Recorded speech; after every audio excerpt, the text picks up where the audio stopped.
Asan Kasingye kugamba ebi n'obwabira ry'omugenyi mukuru aha kiganiro cyo kurwanisa ebitokoozabwongo ekibiro muri Kabgohe ekitebeekanisibwa aba Ankole Western University kandi kyesirwe professionals dinner.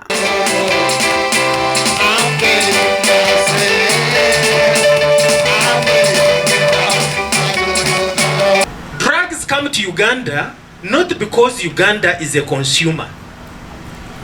Drug trafficking, illicit drug trafficking moves on this concept. Take to drugs where the country seems not to have very stringent restrictions or where laws appear to be weak. Kasingye nagira nga hariho abarikuguza ebitokoozabwongo abarikumanywa konka gavumenti teri kubakwataho. In Kampala, back to Kampala, some of the rich people around who were already involved in this business, they took the drug and gave it to young people on the street.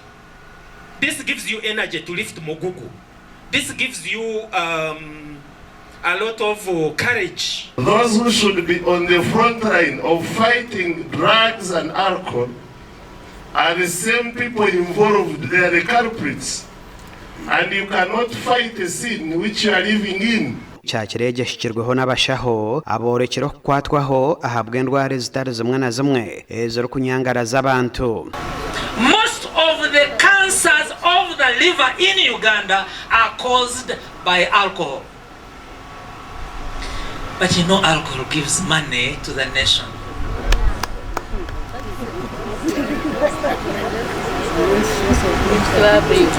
And when something gives money to the nation, there is a sense in which we kill the eye and ignore.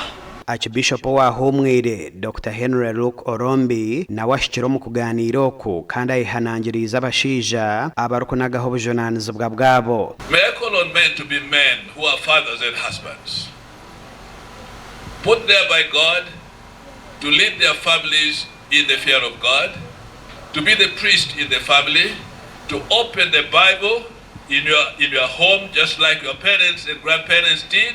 Gasha kwa Mike atwachire.